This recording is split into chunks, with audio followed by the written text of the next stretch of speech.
Meena Kaushik life style पौराणिक कथा श्रृंखला में आज का विषय है वक्रासुर और शिव जी का रोचक प्रसंग, जब डरकर भागे शिव विष्णु जी की शरण में। इस पोस्ट में दिखाते हैं कि कैसे राक्षस वक्रासुर ने अपने को भी होम करके शिव जी से अमृतत्व चाहा और जिस पर वो हाथ रख दें वह व्यक्ति मर जाए।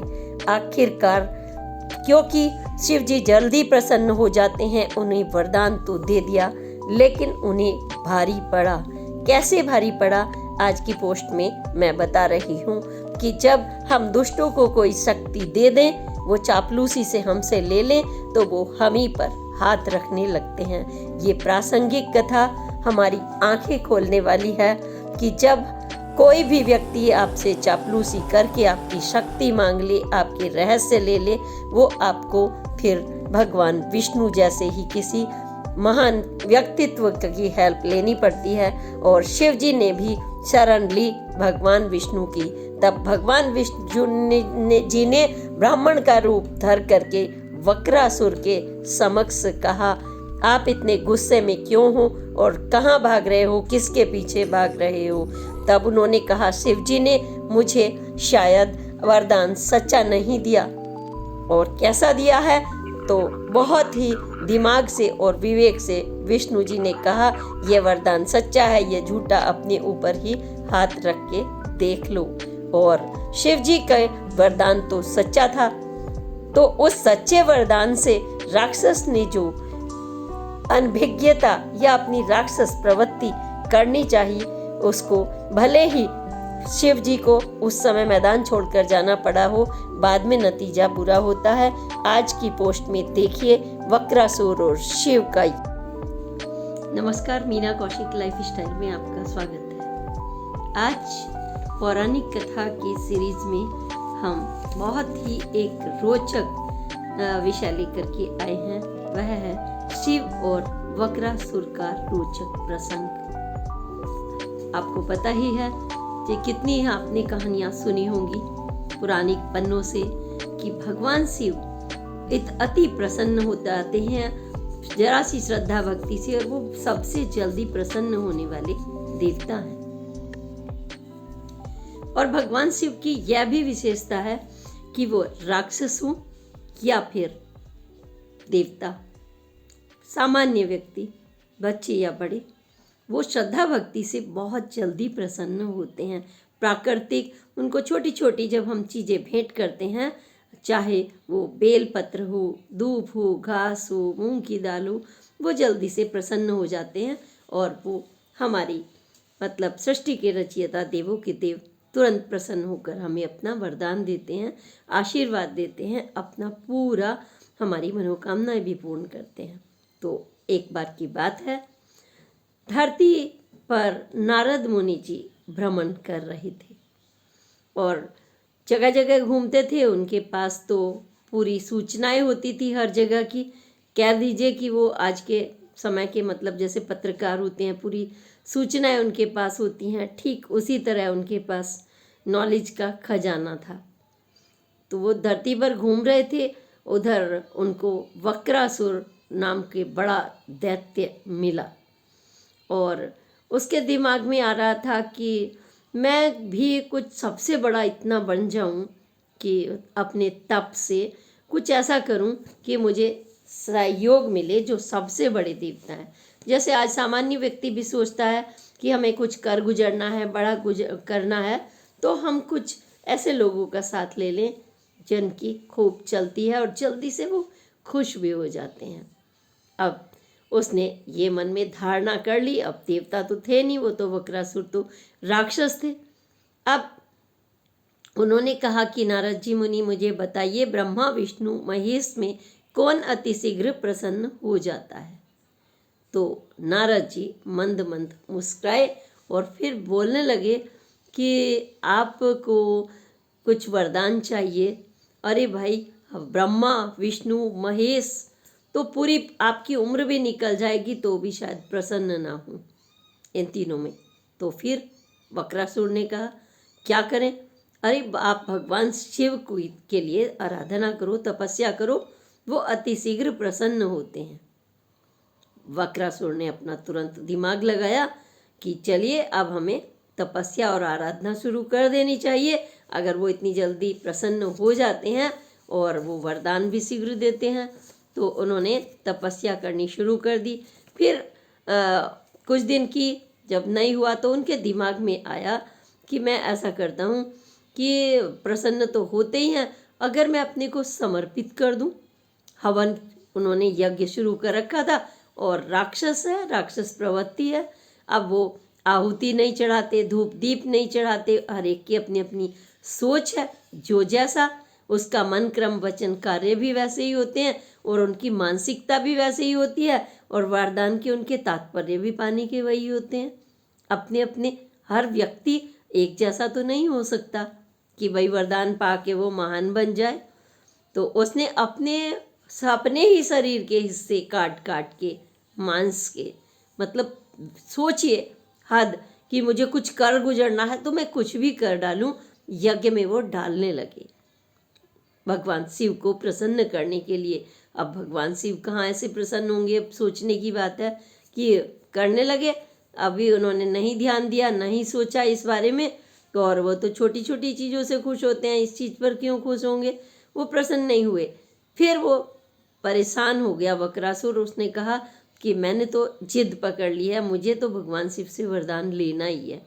तो उसने कहा कि अब ऐसा है, मैंने हाथ काट दिए, पैर काट दिए, सब काट दिया और जगह जगह से, अब मुझे अपना सिर अर्पित कर देना चाहिए, तब वो मेरा वरदान मतलब सुन लेंगे।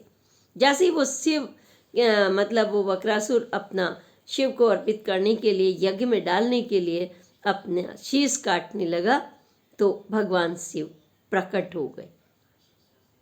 क्योंकि उन्होंने आपको सुना होगा कि रावण को भी, जब रावण ने अमृतत्व चाहा था तो शिव की उपासना की थी और उन्होंने अपने 10 के 10 शीश भगवान शिव को चढ़ा दिए थे।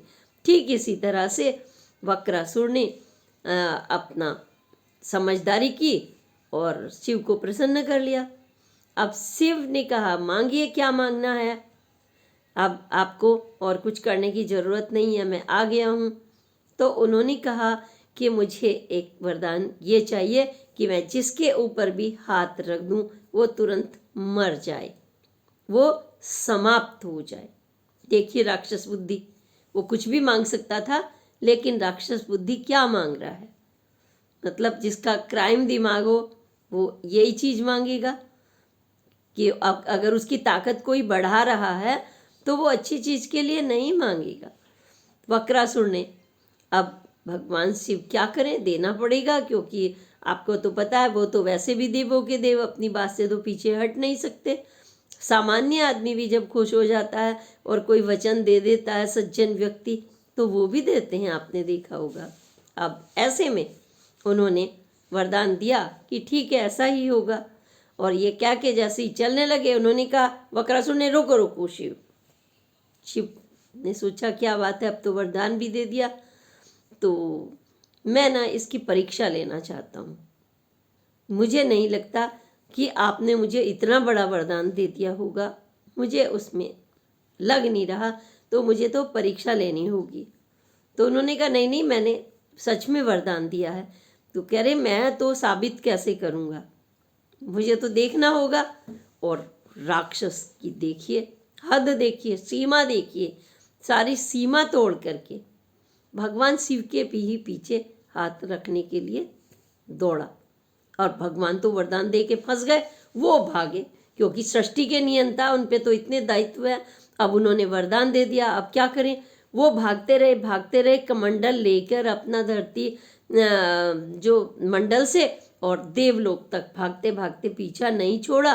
तो भगवान विष्णु की उन्होंने शरण ली, वहाँ से भाग आए वो। और भगवान विष्णु ने कहा, हंस कर बोला, क्या हुआ, क्यों ऐसे भाग रहे हो। तो उन्होंने कहा, पूरी वृतांत सुनाया कि ऐसा ऐसा हो गया है, वो तो मेरे पीछे भाग रहा है और अपनी शक्ति का दुरुपयोग करने का उसने अपना घमंड कर लिया है।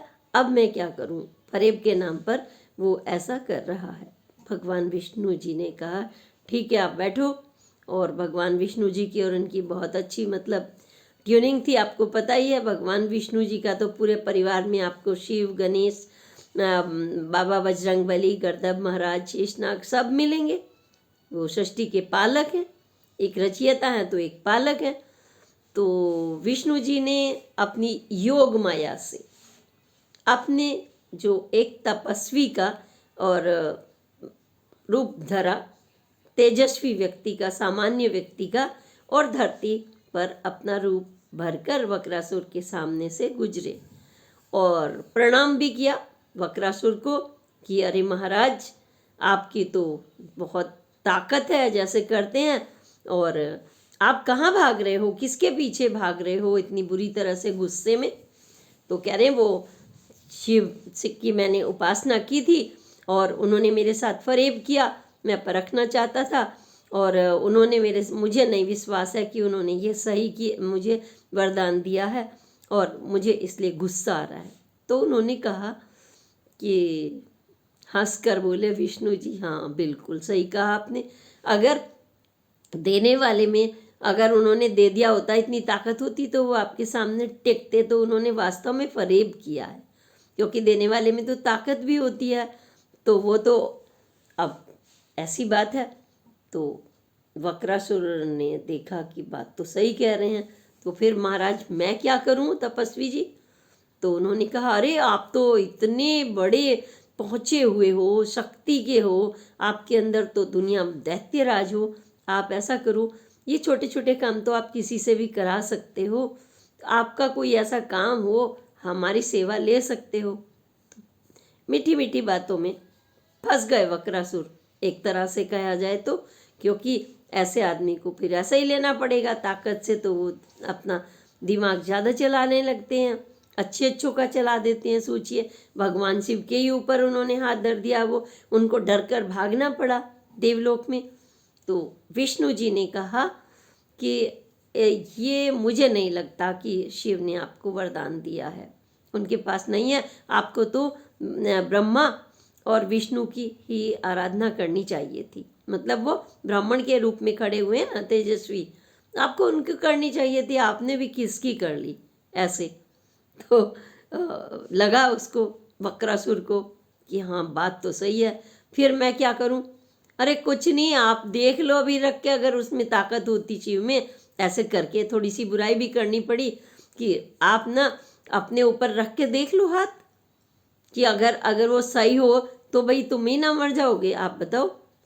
तो उसने कहा कि बिल्कुल उनके पास कोई ताकत नहीं है, आपको ब्रह्मा विष्णु से लेनी चाहिए था वरदान।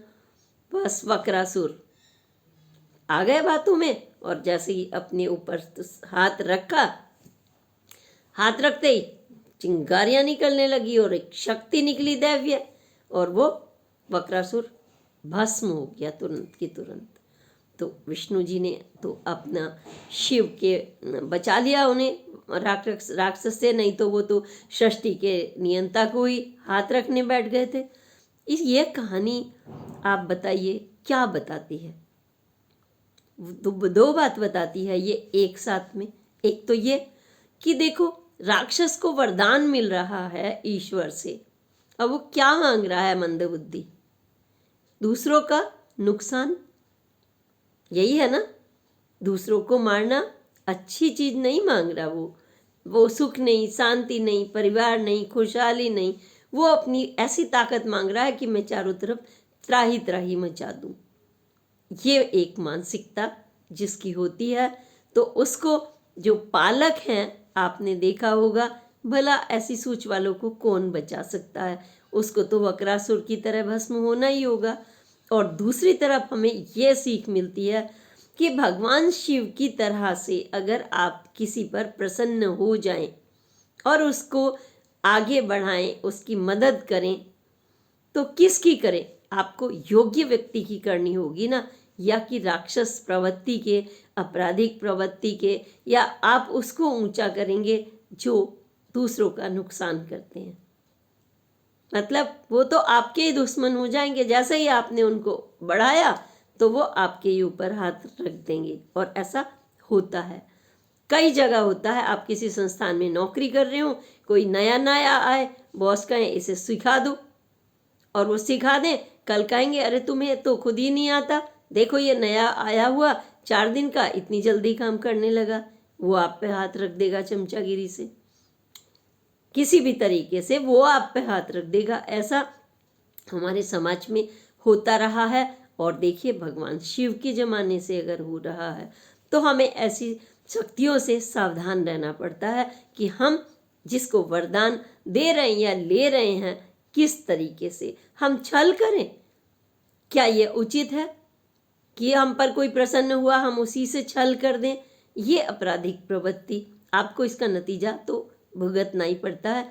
राक्षस कितना भी बड़ा हो जाए उसका अंत तो एक दिन अपरिहार्य है, होगा ही होगा, उसे कोई नहीं रोक सकता।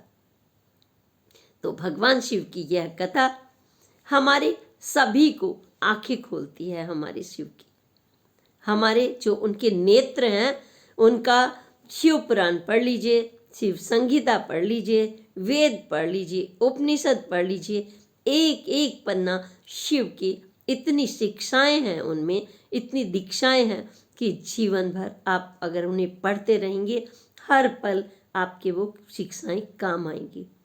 और वो हमें जीवन जीना सिखाती हैं, परिवार में सिखाती हैं, हम व्यवहार में सिखाती हैं, व्यापार में सिखाती हैं, पॉलिटिक्स में सिखाती हैं। शिव का जिसने हाथ पकड़ लिया बच्चा बनकर, छोटा सा बच्चा होता है, आपने देखा होगा जैसे ही वो बड़ा होता है तो माता पिता से क्या सीखता है, ये क्या है, ये क्या है, ये क्या है, वो सब कुछ बताते जाते हैं, पूरा ज्ञान लेता है छोटा सा बच्चा। और उसको माता पिता इतना बड़ा बना देते हैं कि कल वो उंगली पकड़कर उनकी ही बाद में उनका साथ चलता है और छत्र छाया वही बच्चा बन जाता है आपकी योग्यता से। माता पिता का जिसने उंगली पकड़ ली, शिव क्या उपदेश देते हैं बार बार, जिसने माता पिता की और योग्य व्यक्ति की उंगली पकड़ ली वो प्रसन्न भी होगा, आपको आगे भी बढ़ाएगा, आपको अपने व्यवहार में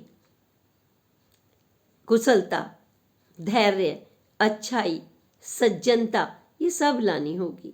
और जब हम शिव की बात करते हैं तो अपने माता पिता में सबसे पहले आपको शिव और पार्वती देखने होंगे। जब तभी विष्णु बनकर आपके सामने कोई आएंगे, वो मदद भी करेंगे और संहार भी कर देंगे अगर आप बुरी सोच रखते हैं। बुरी नियत का कोई भला होता ही नहीं है। तो सावधान रहें ऐसे लोगों से जो चाटुकारिता से प्रसन्न करके वरदान ले लेते हैं, समाज के संहारक बन जाते हैं और यही नहीं वो आपके भी बन जाते हैं। ऐसे लोगों से सावधान रहना पड़ता है। पास के हों दूर के हों कोई भी हों, उनकी मानसिक आपको जो सोच है नकारात्मकता वाली उससे दूर रहना होता है। इसी के साथ आप कहेंगे श्री शिवाय नमस्तुभ्यम, श्री शिवाय नमस्तुभ्यम। पंचाक्षर मंत्र है, माँ पार्वती ने भी कठोर तपस्या के समय लिया था। ओम नमः शिवाय। इस मंत्र को जिसने अपने जीवन में धारण कर लिया, अच्छाई बुराई से जिसने अब सोच करके सिर्फ शिव के मार्गदर्शन में यानी अपने माता पिता के मार्गदर्शन में अगर आप चलेंगे तो भगवान शिव बार बार कहते हैं कि उंगली पकड़कर आप वो सोच लीजिए लास्ट तक आपके लिए तुरंत मदद के लिए चले आते हैं। वो हैं भगवान शिव। उदाहरण इसलिए दिया कि वो राक्षसों के लिए भी आते हैं और सज्जनों के लिए भी आते हैं, लेकिन सक्सेसफुल जिंदगी में वही होता है जो वरदान लेने के बाद उसका उचित इस्तेमाल करे। और वरदान भी उसको दीजिए, हेल्प भी उसको दीजिए जिसकी प्रवृत्ति अच्छी हो परिवार के प्रति और समाज के प्रति और सकारात्मक उसकी सोच हो, तब आप शिवमय हो जाते हैं। आपके अंदर एक ऐसा आत्मविश्वास जागता है कि कितना भी बड़ा राक्षस हो वो उसको भस्मासुर की तरह भस्म तो उसको हो ही जाना है और आपकी चुनौतियां समाप्त हो जाएंगी। कैसी भी चुनौतियां हैं, भगवान शिव की आप शिक्षाओं को अपने अंदर जब पूजा करते हैं तो ग्रहण कर लीजिए। इसी के साथ मैं ये भी चाहूँगी सनातन संस्कृति का जो ये खजाना है, ये छोटी छोटी, बहुत छोटी छोटी उनकी जो चीज़ें हैं, मैं आपको जो पौराणिक कथा के माध्यम से आप तक पहुंचाती जाऊंगी। बहुत कुछ खजाना है, बस हमें उसे अपने अंदर इसको रखना होगा संभाल कर। जैसे आप नोटों की गड्डियों को तिजोरी में रखते हैं, ठीक वैसे ही इन शिक्षाओं को आपको अपने दिल में, अपने कर्म में, अपनी सोच में उतारना है। और इसीलिए मैं ये भी चाहूँगी कि सनातन संस्कृति और शिव पार्वती के जो भक्त हैं, मीना कौशिक लाइफ स्टाइल को सब्सक्राइब करें, लाइक करें और इसी के साथ शेयर ज़्यादा से ज़्यादा करें, बेल आइकन भी दबाएं ताकि नोटिफिकेशन पहुंचकर आपके पास ऐसी ऐसी हर रोज़ ये जानकारी मिलती रहे। और इसी के साथ अगली पोस्ट तक के लिए प्रणाम। जय हिंद, जय भारत।